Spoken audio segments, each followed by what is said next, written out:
दोस्तों अगर आप गेमिंग के लिए, वीडियो एडिटिंग के लिए या फोटो एडिटिंग के लिए पीसी असेंबल करवाने वाले हो और आपका बजट भी कम है, आपको लग रहा है कि मुझे बजट के अंदर पीसी असेंबल करवाना है, तो दोस्तों एक बेस्ट आइडिया आपको दे रहा हूं।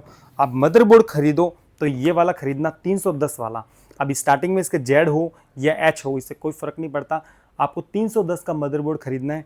कंपनी अपने हिसाब से आप चूज़ कर लेना कौन सी कंपनी आपको लेनी है। मैं जैबरॉनिक कंपनी आपको बता रहा हूँ, इसका मतलब ये नहीं कि आप जैबरॉनिक कंपनी को ही बाय करें।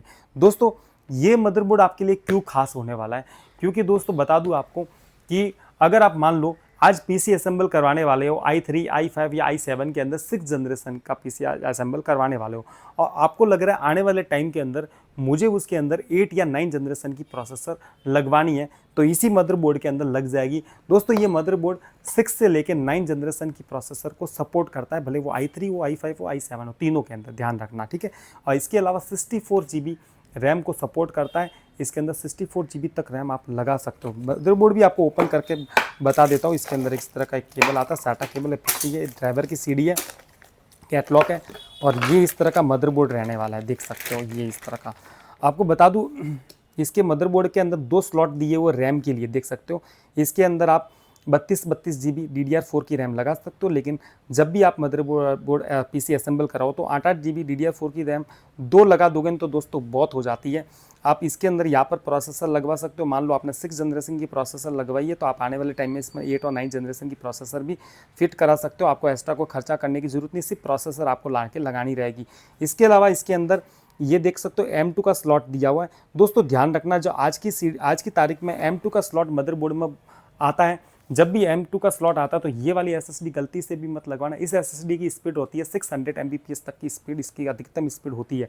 और ये SSD होती है, इसको बोलते हैं NVMe SSD कहते हैं, और ये SATA SSD है। इसकी स्पीड 3500 Mbps तक की स्पीड होती है, तो ये इससे 5 गुना आगे है। हो सकता है कि इसका रेट थोड़ा इससे हाई होगा, लेकिन ये आपके लिए बेटर रहेगी, क्योंकि ये क्या होता है इस बोर्ड के अंदर ही फिट हो जाती है। तो आपके क्या होगा कि विंडोज इंस्टॉलेशन करोगे या डेटा ट्रांसफ़र करोगे तो बहुत फास्ट काम करने वाला है। तो ये NVMe SSD ही आप खरीदना, जो M2 के स्लॉट के साथ यहाँ पर फिट हो जाएगी, ठीक है। इसके अलावा इसके अंदर आप ग्राफिक कार्ड या लगा सकते हो। बहुत से लोगों का दोस्तों ये कन्फ्यूजन होता है कि भाई मुझे ग्राफिक कार्ड कौन सा खरीदना चाहिए। क्यों कन्फ्यूजन होता है? क्योंकि भाई इसके अंदर DDR4 की रैम सपोर्ट करेगी, तो उन्हें ये लगता होगा कि हो सकता है ग्राफिक कार्ड भी DDR4 का ही लगता होगा। तो दोस्तों बता दूं, ये कन्फ्यूजन दूर कर दो। ग्राफिक कार्ड का कोई लेना देना नहीं है रैम से। ग्राफिक कार्ड इसके अंदर DDR2 का भी लगा सकते हो, DDR3 का भी लगा सकते हो, DDR4 का भी लगा सकते हो। बस आपको तो इतना सोचना है कि इसके अंदर ग्राफिक कार्ड कितने GB का लगाना है, 2 GB का लगाना है या 4 GB का लगाना है, आपके हिसाब से इसके अंदर आप ग्राफिक कार्ड लगा सकते हो। और ये कन्फ्यूजन आप नेक्स्ट टाइम मत रखना कि मुझे इसके अंदर कौन सा ग्राफिक कार्ड लगाना है। दोस्तों कोई भी ग्राफिक कार्ड आप लगा सकते हो। इसके अलावा इसके पीछे के पोर्ट सारे बता देता हूँ। 2.0 USB के 4 पोर्ट दिए हुए, 3.2 के 2 दिए हुए, VGA का दिया हुआ, HDMI का दिया हुआ, LAN का दिया हुआ, इसके अलावा स्पीकर्स का दिया हुआ इसके अंदर। और देख सकते हो इस तरह का मदरबोर्ड आपके रहने वाला है।